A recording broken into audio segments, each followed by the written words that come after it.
कैसे देखिए, सिर्फ तेजस्वी यादव जी नहीं, बल्कि मुख्यमंत्री बिहार, मुख्यमंत्री पश्चिम बंगाल, दोनों ने खुल करके ये बात कही कि प्लान वे में दंगा भड़काया गया। और जिस तरह के विजुअल सामने आए, जिस तरह से भारतीय जनता पार्टी से जुड़े हुए लोग एक के बाद एक शामिल दिख रहे हैं, उससे तो यही क्लियर है कि इस बहुत प्लान करके जहां जहां भारतीय जनता पार्टी की सरकारें नहीं है, वहां राज्यों को अशांत करने के लिए, इससे पहले बिहार को टारगेट किया गया। भारतीय जनता पार्टी के तमाम बड़े नेताओं के ट्विटर हैंडल से जिस तरह से तमिलनाडु और बिहार को लेकर के मजदूरों की पिटाई के झूठे किस्से जो है वो देश को दिखाए गए, और बाद में भारतीय जनता पार्टी से जुड़े हुए तमाम लोग इसमें आरोपी बन रहे हैं, उससे यह जाहिर होता है कि विपक्ष जो है, जहां पे भाजपा विपक्ष है, वहां राज्य को अशांत करने की पूरी कोशिश कर रही है।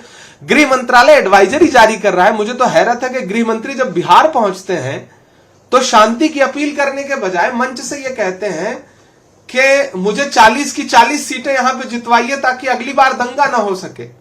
ये गृह मंत्री का जिम्मेदाराना बयान तो नहीं है। जिस राज्य में अभी एक दिन पहले हिंसा हुई हो, जहां अशांति हो, वहां से चंद किलोमीटर दूर खड़ा होकर के गृह मंत्री वोटों की फसल काटने की बात कर रहा है।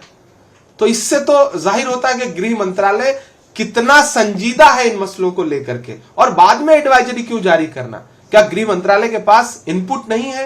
क्या किस तरह से देश में जो है वो अशांति बढ़ रही है, किस तरह से भड़काऊ भाषण दिए जा रहे हैं, किस तरह से भारतीय जनता पार्टी के आनुषंगिक संगठनों से जुड़े हुए नेता लगातार हेट स्पीचेस दे रहे हैं, क्या भारतीय जनता पार्टी को इसकी जानकारी नहीं है? महाराष्ट्र में 50 से ज्यादा रैलियां चंद महीने के अंदर भारतीय जनता पार्टी का एक सो कॉल्ड निलंबित विधायक करता है, और जिस तरह की भाषा का इस्तेमाल करता है, क्या गृह मंत्रालय उसके ऊपर कोई कार्रवाई करेगा?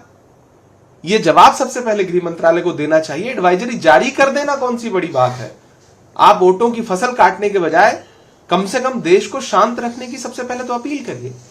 सवाल ये भी पूछना चाहूंगा, कल के बजट सत्र का जो दूसरा हिस्सा है, उसके आखिरी दिन क्या आप लोगों की रणनीति रहने वाली है? क्या फ्लैग मार्च आप लोग निकालने वाले हैं? क्या कुछ है? क्योंकि पूरा सदन का दूसरा हिस्सा बजट सेशन का तकरीबन वॉश आउट हो गया, और सरकार की तरफ से भी यही की तरफ से दिखाने की कोशिश यही है कि विपक्ष ने और जो है ये चलने नहीं दिया। देखिए, काश संसद की कार्रवाई बिना सेंसर किए हुए, मैं सेंसर शब्द इस्तेमाल कर रहा हूं, पूरे संसद की कार्रवाई लाइव की जाए, जो कि सेंसर करके लाइव की जाती है।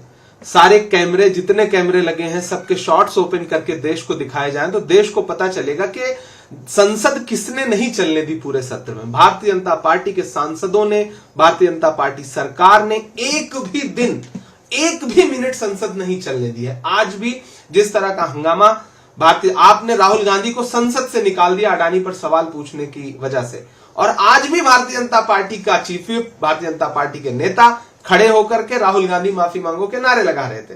क्यों? क्योंकि उन्हें सदन नहीं चलने देना है। वो जानते हैं सदन चलेगा तो अडानी घोटाले पर बात होगी, LIC की लूट पर बात होगी, SBI की लूट पर बात होगी। ऐसे में विपक्ष अपनी जिम्मेदारी निभा रहा है। मैं देश को आश्वस्त कर रहा हूं कि सदन ना चलने देने के पीछे विपक्ष का रत्ती भर कहीं कोई योगदान नहीं है। सारा का सारा योगदान सरकार का है।